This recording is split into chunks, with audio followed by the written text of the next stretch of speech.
friends, and welcome back to my channel. Today you're going to be going on an adventure with me because I have kind of been downloading a lot of books. I think I mentioned this before, and I do have a couple of Prime reading books that are actually audiobooks that I would like to get through.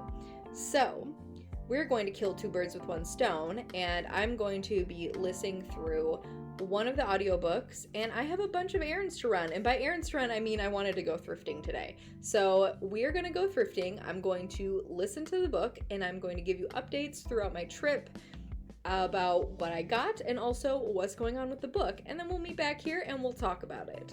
I hope you guys kind of like this kind of style. It's something new that I kind of thought up that I thought would be fun. So let's throw it over to Carly, who's actually ready to go out. And I will see you in a bit. Okay, so we are about to head out. We're going to the Red, White, and Blue first. I decided to go to a couple of different thrift shops today. I have myself a little $30 budget. I don't have anything specific I'm looking for. I'm gonna kind of look at everything.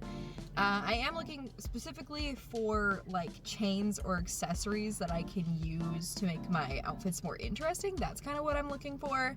But in the meantime, we are going to be listening to, what is it called? The Inmate? By, what's her name? I keep on forgetting her name. We're gonna listen to it. This book is only an hour and 45 minutes long. I don't know how a thriller can be that short. It better be fucking good, but I don't have high hopes. So I'm gonna listen to it on the way there while I'm in the store, and I'm gonna keep giving you updates as I travel along. I wanna try this style. I hope it turns out well. All right, let's get it started. The lighting is it's really bright over here. Okay, so I am at the Red, White, and Blue. I just parked, and I started reading this, listening to this book.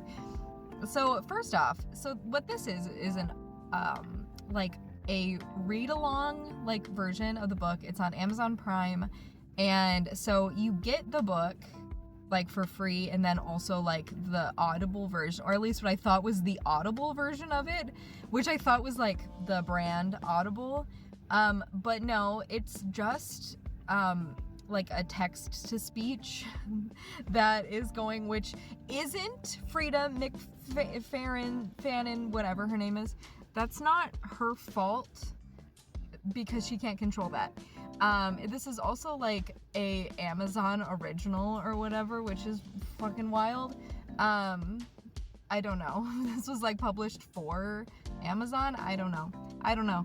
So, okay, so far, also this is called Death Row, not The Inmate. I don't know what the fuck. I think that's one of the parts is called. I have no idea. Anyway, so our main character is on death row. She's a woman on death row, which as far as I'm aware is not super common. I want to do some research on like what death row is actually like, just to see if this is for real, or like if she's just making this up. I don't know. The way that the main character talks is not bad, because it's like it makes sense that she would like ramble and kind of make no sense, because she's been on death row. She's been in solitude for so long that she's just kind of like stream of consciousness, just whatever she's thinking about, which is fine. I don't actually have like an actual issue with her.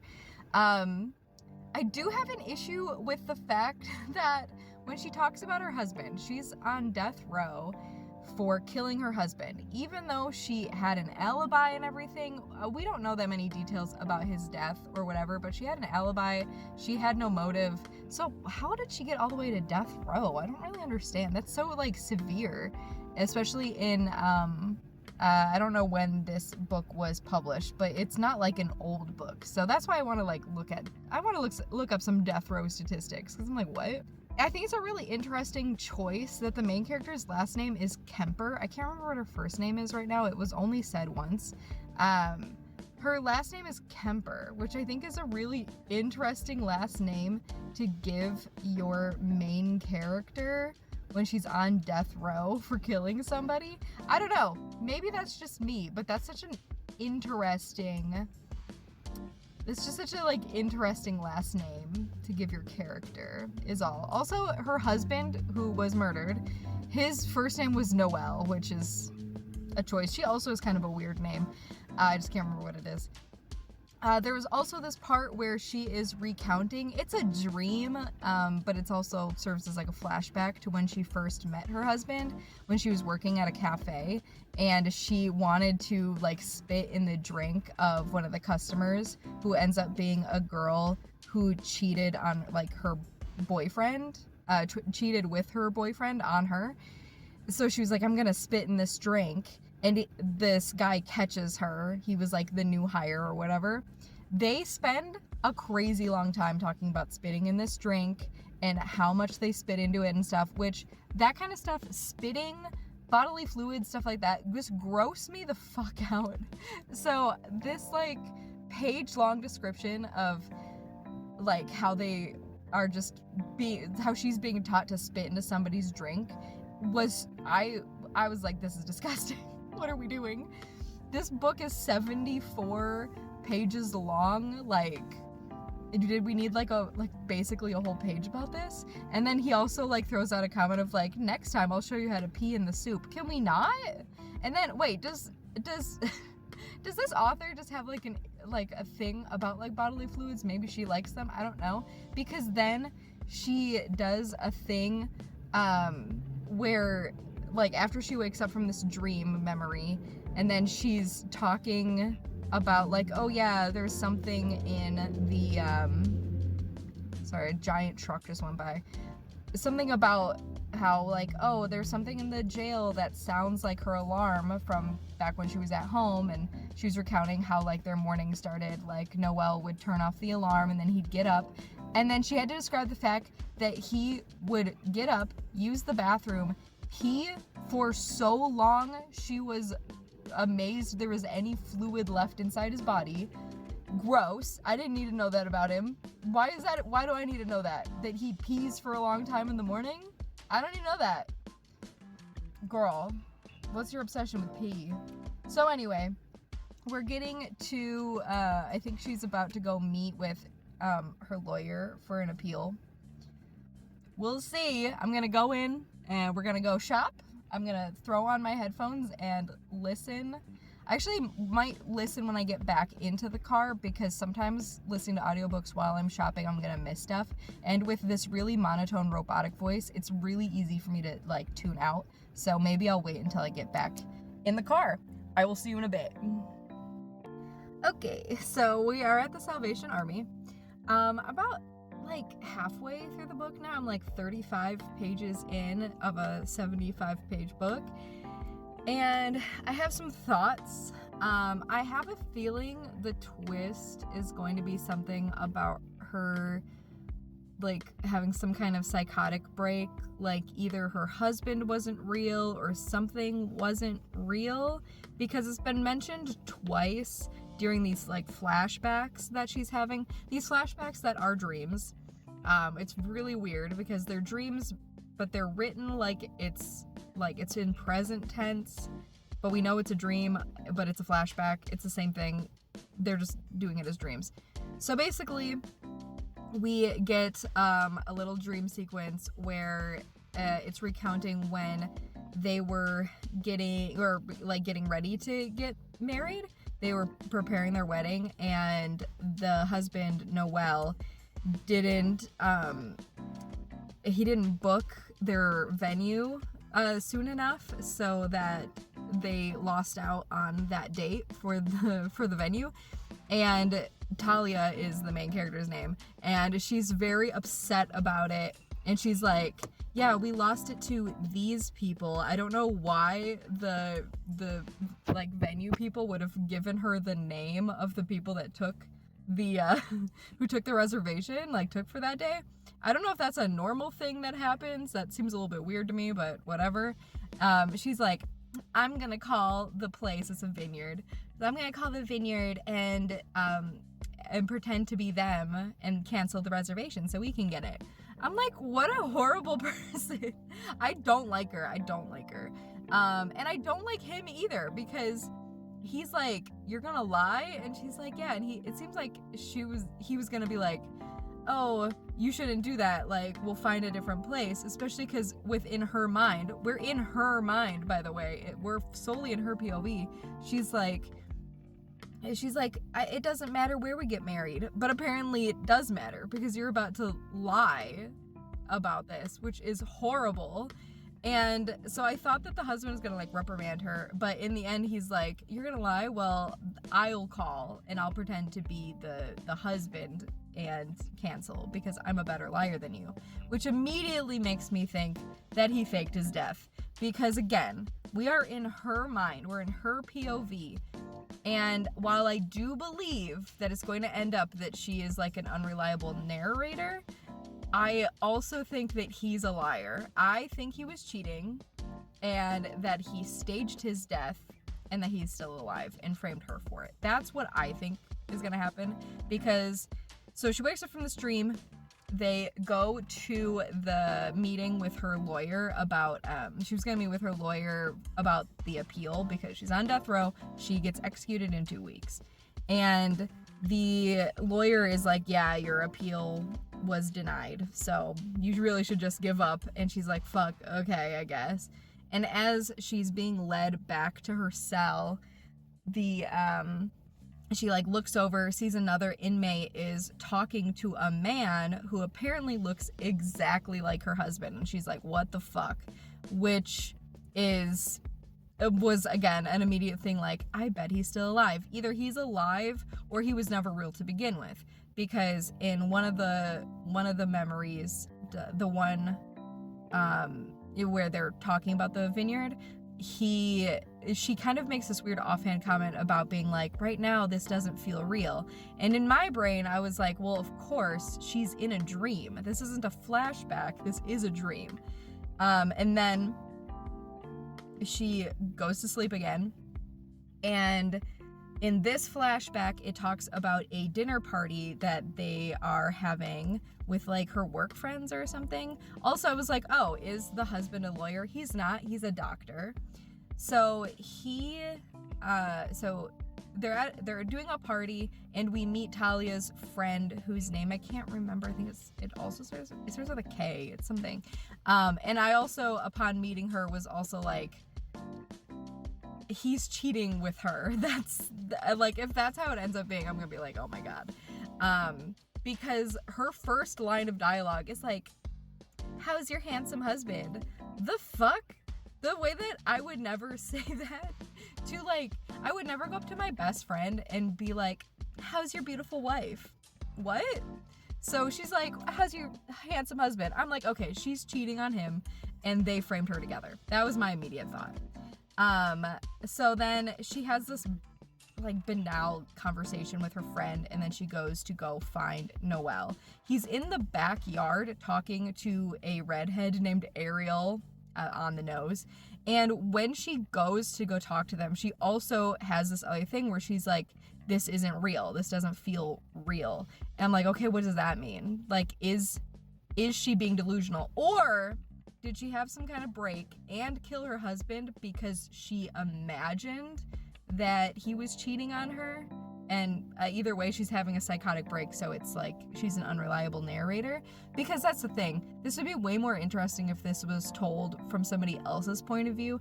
I thought that this book was going to be, and maybe I downloaded a different book that's similar, but I thought this was going to be like someone reporting on her murder and going to talk to her in, like on death row, and going to go talk to her in person. So we are getting we're getting her, like, a different main character's point of view, and we're getting the story retold to us, so there is that plausible deniability of, are they lying? But no, we're in Talia's head, and we'll see how that turns out. So that's where we're at. She just freaked out on this girl and was like, oh my god, get out of my house, you're cheating, like, you want my husband. She says she doesn't think that he would ever cheat on her, but she doesn't trust other women. I don't know. I don't like her. I don't like any of them. So I am in the Salvation Army, or I'm parking lot. I'm about to go in. I'm gonna go see what I can find, and then I will come back, see what we got, and then we'll start the book up again. But that's where we're at. Okay. There are 20 minutes left in this book, and here's where we're at. We do get like an actual flashback dream from, they're no longer dreams really, they're just flashbacks at this point, I don't know, of the actual murder that took place. Essentially, I was kind of right. The husband, Noel, cheating is a red herring. He's not actually cheating on her. We'll get there. Basically, so I didn't bring up the fact that they talk about his appearance a lot. And especially that he has a bump on his nose from when he was a child.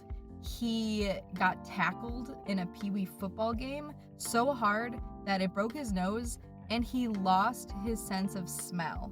I don't even know if that is possible, but it's a plot point. So he has a bump on his nose from where his nose got broken, and then he also doesn't have any sense of smell. So she talks about how he stays out really late. He's a doctor. Technically, he's like a medicine research guy. So he is in the process of researching something. We don't know what it is, and I guess she doesn't care to ask or care to tell us. So he's so busy researching whatever this like medication is that he is barely home, and she suspects him of cheating, and she has 2 pieces of evidence for this. The first piece of evidence, apart from the fact that he comes home really late every night, and then the fact that he's like not interested in sex, but let's be real, if you're working like 12-hour days or something, you're not gonna have a lot of energy for sex anyway. But he comes home reeking of perfume, and he doesn't realize it because he doesn't have a sense of smell. And so she's like, oh my god, he is cheating. I'm realizing now that I don't believe it's her friend, who I was right, her name starts with a K, it's Kenzie, because she seems really innocent in this and like a non-character. I guess, I don't know. She wasn't cheating because he wasn't cheating. So, but she also found a receipt from a jewelry store as well, and the receipt is for like a $1,000 piece of jewelry or whatever. And because enough time had passed and there wasn't enough there wasn't like a birthday or like a holiday or an anniversary coming up, she just was like, well, I would have gotten this piece of jewelry by now if it was for me. So obviously it's for his mistress, I guess. I don't know if that's gonna come back into play at all, if I'm being honest, because so far it's not. So she's like, he's cheating. And as she is sitting there one night, she's like fuming over this, and she goes to make herself something to eat on the stove. And she talks about how her stove is all fucked up, but oh my god, if we're getting divorced because he's cheating on me, then I don't want to put money into buying new appliances for this house because we're gonna have to sell the house. But this really faulty stove, basically it just takes a while for the flame to click. It's a gas stove, and it ticks and then it catches. Apparently it takes a while for it to catch, and apparently the smell of gas is crazy strong in the house, and I don't know why they would have still been using it. They clearly have money. Why wouldn't they have replaced this like when this started happening? Like, this is wild, but sure. And she brings up the fact that he can't smell, so she's like, wow, if I just let the gas fill up the house, he would never know that the house is full of gas. And if he then like started, the stove, then the house would explode. And she's like, at the same point, she gets a text messages from her friend Kenzie, who's just like, girl, you want to go out to eat? And she was like, ugh, I don't know. But as she's thinking about it, and she's leaving like spaghetti and meatballs on the stove, she's like, If I leave the gas on, the house fills with gas, he comes home really late from his mistress's house, and then I tell him to just heat up the stuff on the stove for dinner, I'll have an alibi because I'll be out with Kenzie and no one will ever know.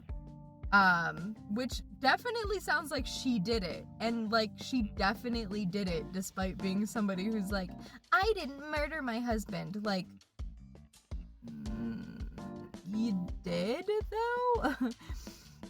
And like clear, like even if you didn't, potentially because of this this guy that you saw looks exactly like him, even if like he survived or whatever, like you still like had the intent, right? Like that's still like you intended to murder him. You thought about it. She even thinks in her little thoughts like, oh no, officer, I was out with my friend. I didn't know that would happen. Like she was coming up with an alibi as she was thinking about it. Like intent, my girl. So then she sends a text message to her friend Kenzie, who's like, yeah, let's go out.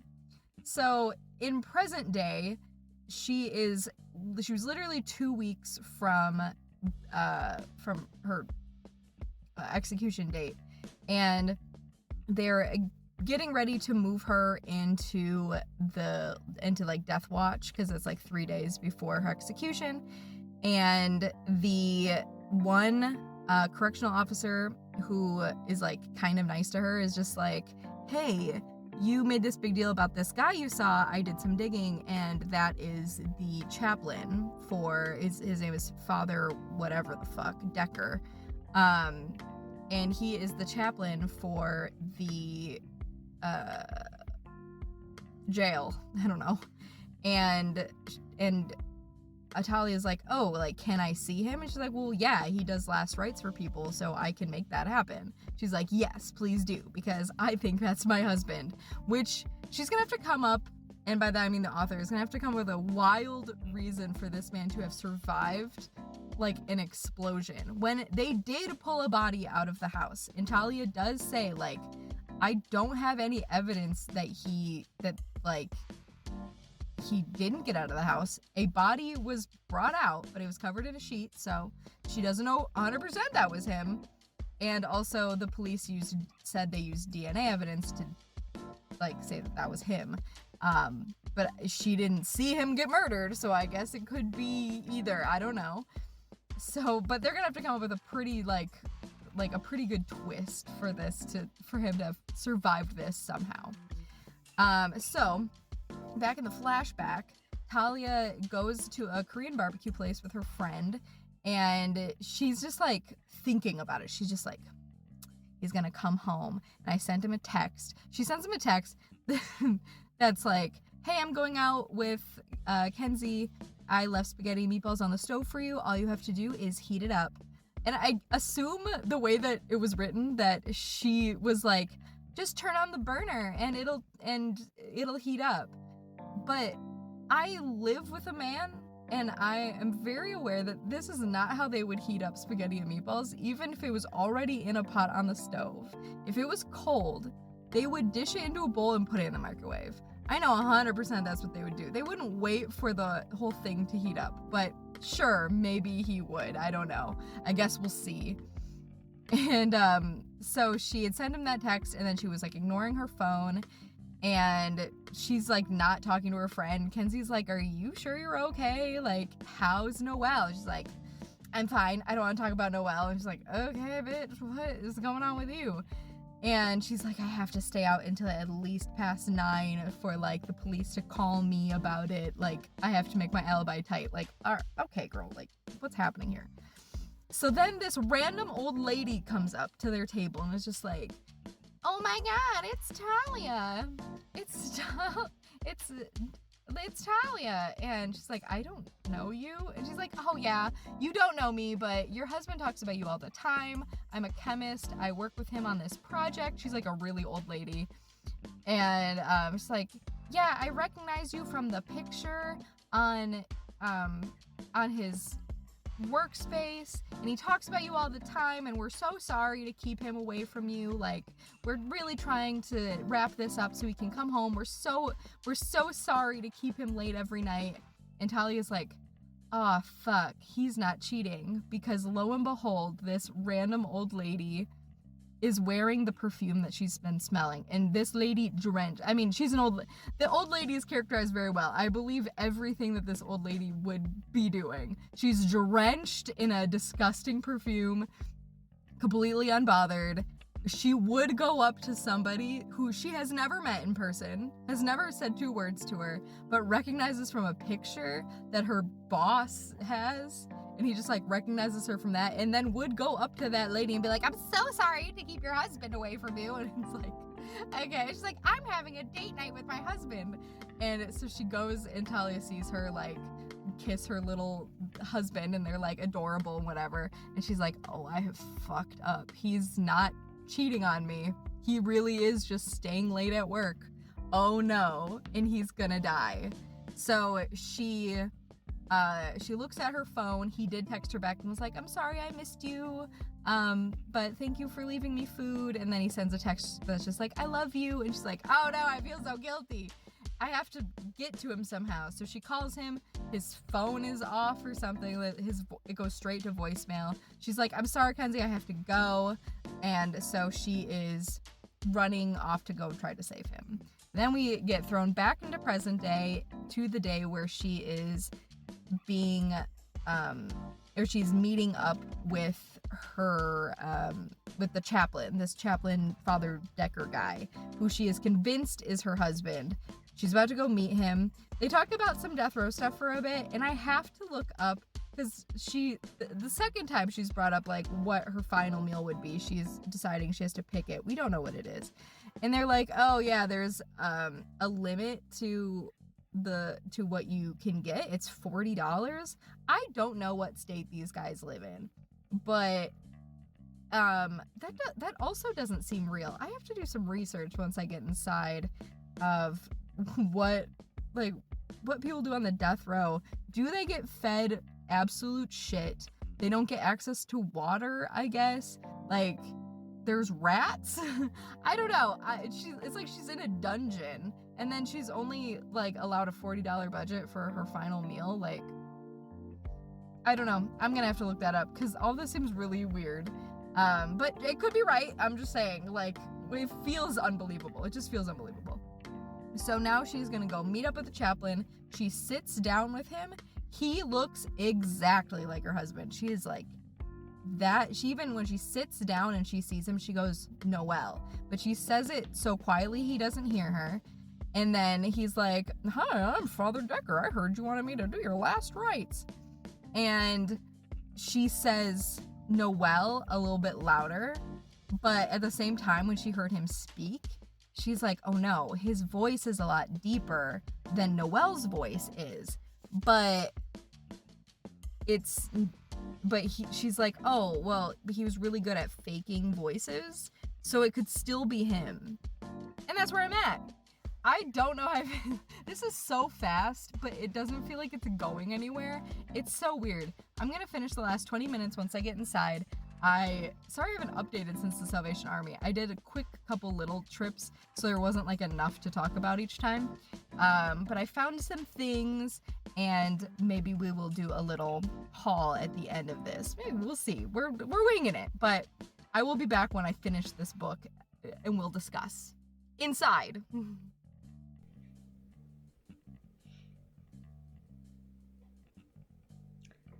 Okay, I am back. And I have to say that, what's her name? Frieda McFadden? Frieda McFadden? You kind of fucking cooked with this one. I'll be totally honest with you. She actually fucking cooked. I wasn't expecting that ending. So let's talk about it. Because, you know what? She set up everything for us to potentially make the conclusion. She added a bunch of details that didn't make sense in the moment, but makes sense now in context. And you know what? I ain't even mad. This is the kind of shit I live for. So I don't know how other people feel about this book in general, but for how short it is and the way everything is set up, it's actually done quite well. I do still have slight complaints, but let's get to the twist. Let's finish it up. So they are preparing her for her execution. It's being done through lethal injection, obviously, because that is how executions are done nowadays. And she talks about how there was like a mix-up with her last meal request, and instead she's getting like just like gross old hamburger or something. It's wild.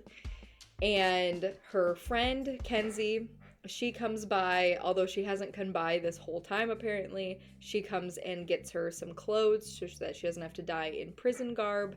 And the nice correctional officer lady brushes her hair for her so she feels a little bit better. And they explain to her what's going to happen, that they're going to inject her with the different drugs and what they do to her and whatever. And then as the doctor or whoever is administering it, as he's administering the first injection, she goes, "I didn't kill my husband." And he leans in and he says, "We know." And then we are thrown back into a flashback. Oh my god. Within the flashback, she is talking about she's racing home. She sees a fire truck going in the direction of her house. She's like, oh my god, he's already dead. I don't know what to do. And she continues to try to call him. And eventually she actually does. What's happening over here?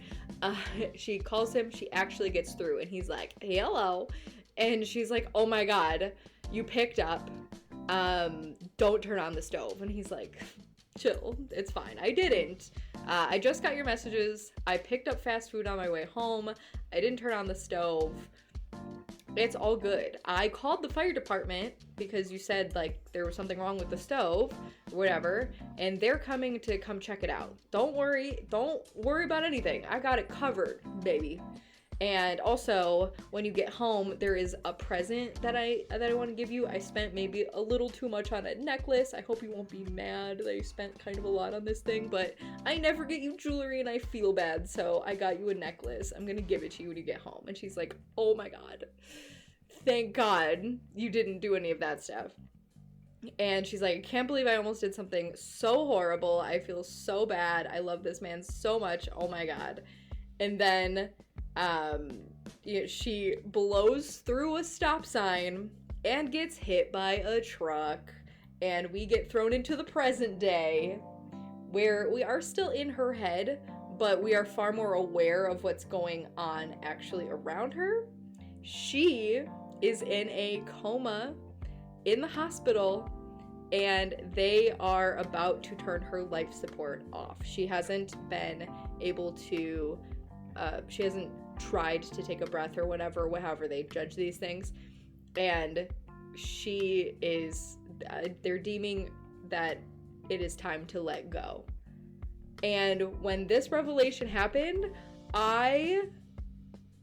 outstanding, because like I said, everything like fell into place so well, because this whole time, as you see through the clips, I like cannot believe that Death Row is like this at all. I'm not even gonna look it up now because Death Row is not like this, and it doesn't make any sense. But it now does make sense because she's not on death row. She got hit by a truck. Her husband didn't die, and she's in a coma. So everything she's hearing and experiencing, she is taking bits from the real world and putting them in her own prison. Duh! So it makes sense why she's constantly saying that her throat hurts. Her throat always hurts. It's because she has one of those tubes down her throat, and so it hurts. And she's like, man, I wish I could have some water. Well, of course she's not having water. She's being fed through like a tube, which also explains why the food doesn't taste good. It's because she's not really eating food. her lawyer is actually her doctor, and her lawyer was making appeals for her, and really he was giving results probably to her husband, who is there, is that Noelle is there the whole time, which is why she keeps seeing him or keep having memories of him. And the doctor is telling them, hey, you gotta let go. You need to know when it's time to let go. I thought that was so weird when the lawyer said that to her after her last appeal. He's like, you have to know when to let go. And then there was another moment where the nice correctional officer Rhea, also as she's being led to death row watch or whatever, and she's like, oh, can I see the chaplain? And she's like, yeah, I think it'll be good for you to see the chaplain. This is she's basically like, this is a good thing, it's over soon. And I was like, who the fuck says that to someone who's about to be killed? I thought that was so weird. Now it makes sense within the hospital setting that is something they would say, like, it's almost over, this is the right decision, it's time to let go, because we don't know how much time it has been since the car accident and how long they've kept her on life support. Clearly, so Noelle keeps on saying, like, he's not ready, he doesn't want to let her go, like I don't want to let her go, but he is, the doctor is basically just like, you should let her go. We don't get anything from his POV, so we don't really know what he's going through. Also, Rhea, the correctional officer, is actually like a nurse, obviously, which makes sense why she like brushed her hair and helped her look nice. I also don't know about like you getting clothes when you go to when you're going to get lethal injection, like, do they change you? It doesn't really matter. Then they also, the other thing, and I mentioned this in one of the clips, that she brought up this beeping sound. There's this beeping sound through the jail, which at first, it woke her up from her one dream because it sounded like her alarm. But she did, every time she left her cell, she did bring up that there was always this incessant beeping. That incessant beeping is, of course, her, like, heart monitor. And it is constantly going. Obviously, because she's not dead yet. And yeah, so that's that. And I'll be honest, that twist was so good. I liked it a lot, because there is another twist that I also very much adore in a thriller, and I will tell you it right now. It is the twist in The Woman in the Window. I don't know how people feel about that book, and it also was a movie. The movie was pretty good, the book was better, but I was in love with the twist from the book. So spoilers for The Woman in the Window if you haven't read it or watched the movie. It was a Netflix movie, and then there was like a parody with like Kristen Bell and whatever, it's not important. In that book, there is a twist where the main character, she keeps on talking to her husband and daughter on the phone, and you're given the impression that they're either like separated or divorced, and that the daughter lives with her husband, and she kind of calls them just to like keep up with them and whatever. And then the twist is that her husband and her daughter died in a car accident that she caused, and so she feels guilt for it. That twist was so good when I read that book at the time, and this gives that same feeling where she did lay out like clues that you could have never figured out, which is fine when done right, and I think it was done right here. I was so astounded that was the twist, and I wish that the book had then ended there with just the last part of that chapter. Hold on, let me read it to you. Where, and the horror, I guess, of the story is that she's not brain dead. She is slightly aware of her surroundings, and as they're talking about like it's ending, I'm turning off her, basically I think in order to like cut off her life support, they gave her like a muscle thing that would like paralyze her, and so then she wouldn't feel anything, and then they were going to turn off her breathing tube, and then she would die. I assume that's how it works. And she she's like aware of these. She feels the sensations. In her brain, she's going, no, like, oh no, I can feel like my husband's hand. I can hear what they're saying. And they turn off her life support anyway. And her husband the whole time is like really unsure. He doesn't really want to let her go, but everyone's telling him that she should, or that he should, which is a little aspect of horror that is great, because this isn't like, this is like a thriller. In this specific instance, this is so horrific to me, to be brain dead or presumed brain dead, but you can still feel so. It's like that thing where when you get put under for anesthesia, some people's brains actually stay awake and they feel everything, but they're paralyzed. Terrifying to me. So this is like the same thing but permanent, and it's horrifying. But as they're doing all that, they're the end of the sorry cattail in the way, where Dr. Bowman says, okay, I'm turning off the ventilator now. And Noelle clings to my hand as the last whoosh of air is pushed into my lungs. And then the sounds fade around me slowly, like a song that's coming to an end. And it should have ended right there. Good God, I wish it had just ended right there. But there's an epilogue. There's like a 3-page epilogue that doesn't ruin it, but it doesn't add anything either. I think it should have just ended. The epilogue is just her basically going into the coma. Like, she thinks that she missed this truck, and she's like, oh, learn to drive, you asshole. And she drives home and she finds Noelle. He's on the porch. She's like, yeah, the fire department said that there was nothing wrong with the stove. Well, like, the knob gets stuck, but they fixed it. It's all good. And I'm just waiting for the house to air out. And she's like, oh my God, I'm so glad that you're safe and nothing happened to you. And I also almost died.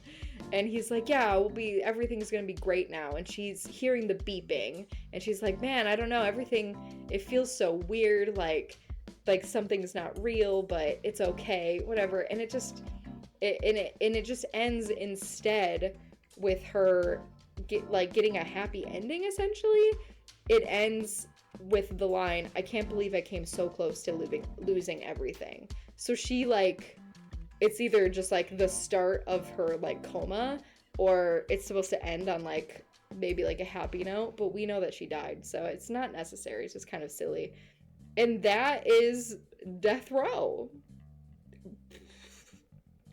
I thought it was pretty good. I will say, I guess I'm going to give it like a 4, maybe like a 4.5 out of 5. I think that this was very good. The twist really made it worth it. It is a very short read. The parts where I could be like kind of annoyed with it probably had more to do with listening to the robot voice. Did make it a little bit harder to read. Again, that is not the author's fault, that is Amazon's fault. So I could not read a longer book with that robot voice. Oh, so now that that's all done, you came along with me to do my little thrift shopping, but I didn't give a thrift shopping haul, so we'll do a little bit of that real quick. So at the Salvation Army were these boots. I'm a little worried that they're a bit platformy. I don't know if I'm gonna be able to drive in these. They are a little big. They are 9.5. I'm normally like an 8.5 or a 9, but they fit well. And if I get the same insoles that I have currently, they're very thick and they take up a lot of space, and so that would help these be tighter.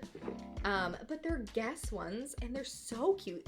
They were $12, and I got them for $6 because they were half off, and I love these. I wasn't 100% sure. I texted my friend group and was like, do I get these? They're $6. And they're like, fuck yeah, of course.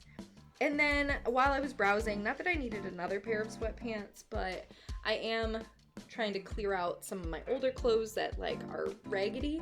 But I got a pair of Joe Boxer sweatpants. They're joggers, and they were like $2 as well. They were $2 and they were half off. So I got them for like $1. So they will replace some other ones that I can then just have be like at home ones. And then at the red, white, and blue. Like I said, I found these like containers for the fridge. I already put them in there, so I'm not gonna show you. They're not that fun. But whenever I'm at the red, white, and blue, you can't try on any of the clothes because they don't have fitting rooms. So I'm very picky about how what brands I look for because I don't know the sizing. So I always look for American Eagle jeans at the red, white, and blue because I know the sizing, like the back of my hand for American Eagle. And these are also the newer version. This is the real good next level stretch high rise jegging. And they're just plain black. They're a 10 long, which is super good for me. It's always so hard to find, like, it's hard to find longs in general. And I am technically a 6, but I really do fluctuate between like a 6 and like a 12 in American Eagle jeans, just depending on how much stretch there is. And these felt like they'd be good. I was willing to take a chance on them, especially because they were $4.99 and they were half off. So for $2, I will risk it. And then if they're too big, I just wear a belt, which I have to wear anyway. So those were a really good find because I only have one other pair of jeggings right now from American Eagle, and they are ripped in the knees, which is fine, but I don't always want to wear ripped jeans, if that makes sense. And I really was looking for like another pair of jeggings. And then I also got a pair of leggings. It's all black. Black is what I wear the most.